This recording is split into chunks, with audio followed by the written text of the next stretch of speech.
Interior Design for Duchenne Muscular Dystrophy by Bernice ThambiRaja and Madeline. What is DMD? DMD, or Duchenne Muscular Dystrophy, is an X-linked recessive disease that causes progressive muscle degeneration and weakness. The general timeline of the disease is as follows. Walking problems present themselves as early as 3 years old. At around 10, boys become wheelchair-bound due to skeletal deformities. They also develop very limited use of their arms in their early teens. Disease progresses such that it affects their breathing and heart function. The average life expectancy is at early to mid-20s, but with improving treatments, this is extended to late 20s or even early 30s. Because of the severe progression of the disease, as well as the lack of a cure or highly effective treatments, it is important that DMD patients are able to experience a high quality of life with the time they have. This includes making their living spaces as accessible and enjoyable as possible through informed interior design. Since DMD is fast progressing, the accommodations should be adaptable in accordance with the changes the patient needs. In this video, we will take you through an apartment redesign from the perspective of a college student with DMD. At this point in their life, they would be about 18 to 22 years old, so in terms of the disease stage, they would be wheelchair bound, have limited use of their arms, and possibly require ventilation at night or 24/7. So what can we do to make the apartment accessible? Let's walk you through. Let's start with a general overview of our apartment that we would love to share with the university roommate with DMD. Our goal through this discussion is to maximize a DMD patient's physical independence within their own home while keeping in mind financial limitations. By encouraging easy changes that any of us can make to our existing spaces, we hope to open constant conversation about doing our part in increasing the accessibility of the spaces we frequent. From a bird's eye view, we see that adequate spacing to account for a wheelchair's turn radius might be our first challenge to fix. Open plan layouts with fewer doors between common spaces and wider doorways to private spaces that are at least 32 inches wide would be preferred. We must also note the difficulty of opening doors. Swing doors that can be pushed open using the footrest of a wheelchair or button-activated doors would be preferred. The bathrooms in this floor plan are quite small and would not allow for sufficient maneuverability, representing a significant challenge for an individual with DMD. Moreover, carpeting in the bedroom that is plush or dense limits wheelchair mobility. Smooth hardwood floors would be more accessible. Another apartment-wide, renter-friendly modification that can be done is installing smart light bulbs that can be turned on or off using a mobile app to get around the issue of light switches that are too high up. Such temporary modifications are also a cheaper alternative to rewiring. Lastly, to quote a mother of a child with DMD, having a light, bright home with big windows was key for the family. We have some dark days ahead, so we knew we wanted to take advantage of our home's beautiful view and to have light fill the room. As plant lovers who love sunlight streaming into a spacious living room, we would love for this apartment to meet this emotional criteria to help better support our roommate with DMD. Let us now look at this apartment from a visitor's perspective. We immediately run into an issue with the knocker at eye level for a standing person, and no doorbell that would be within reach of a person in a wheelchair. Moreover, even if the door was open, it is extremely heavy and the doorknob is slightly above comfortable reach. This is an issue to be discussed with our landlord about installing button or key fob activated hydraulics to make the apartment front doors more disability friendly. As we enter, we see clutter at floor level in form of electronics placed in a wicker basket which could easily be moved elsewhere. The coat rack is also out of reach and could be supplemented by a freestanding coat rack with hooks at lower height. The tiled floor at the entryway would not provide sufficient traction for a wheelchair on a rainy day. A simple fix would be rubber threshold mats. Last but not least, the raised bump between the hardwood floor and the tiled portion would be uncomfortable to navigate in a wheelchair and could be replaced with a more suitable trim. The large dresser at the end of the hallway severely limits the width of the entrance to the kitchen and the living room. This dresser also presents other problems in that the drawers are heavy and difficult to pull out. This dresser can be replaced with open cube shelving with less depth. In the living room, we see that we have insufficient space around the coffee table for a wheelchair. The sofa set can simply be moved a little further away. Furthermore, the shag rugs are not wheelchair friendly and can be replaced with a thinner, low-pile washable rug with a non-slip pad underneath.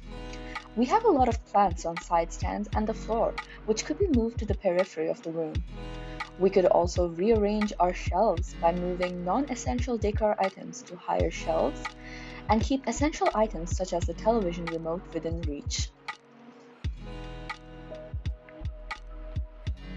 The placement of the dining table in the current plan is such that it is very difficult to move around the dining table, even for us.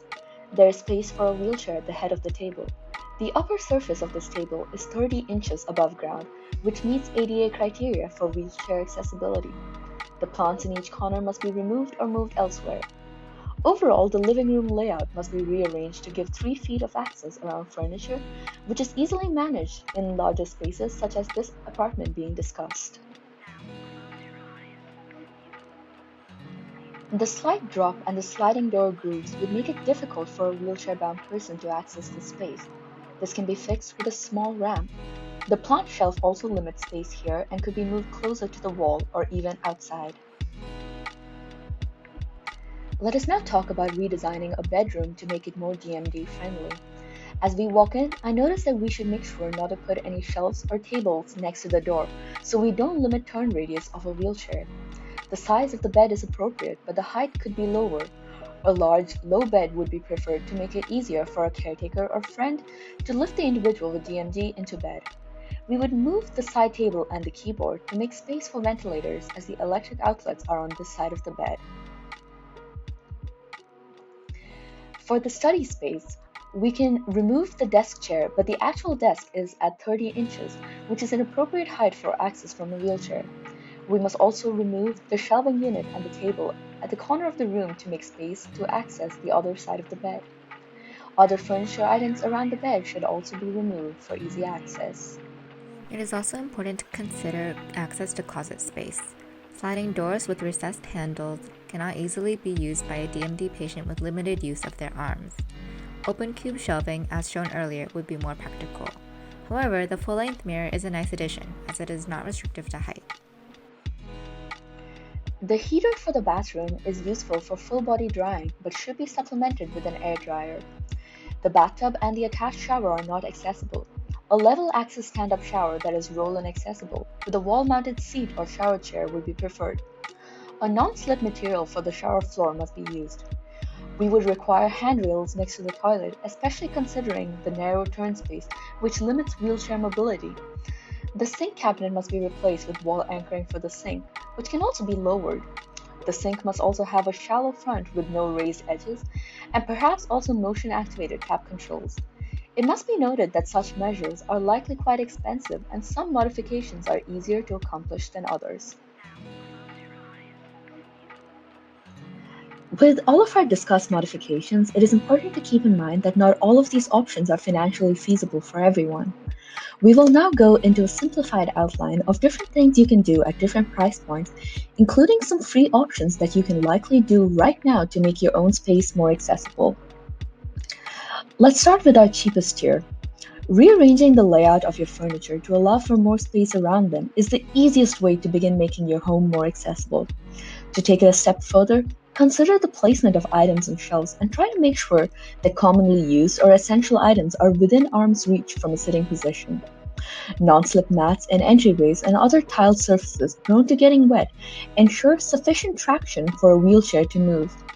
And lastly, something as simple as a ramp over small steps and bumps can make an entire room accessible when it was previously not. For our middle tier, we have smart app control lighting and handrails. Both of these options run for several $100s, but have benefits beyond just disability accommodation. And lastly, but certainly not least, we have our most expensive options. The automatic doors and a shower renovation may not be possible for most of us who may be renting a space, but it is definitely something for us to keep in mind when advocating for accommodations. Profiling beds are known to be vastly helpful for DMD patients, but is hardly, if ever, feasible for individuals with DMD who are already burdened with high costs of medical care. To conclude, we hope that we have highlighted some broad criteria that we can meet to help our friends with DMD live the best quality of life they can afford. Here is a list of resources that we used while researching this community project, including some listings for cheap solutions that were pictured in the presentation. Thank you.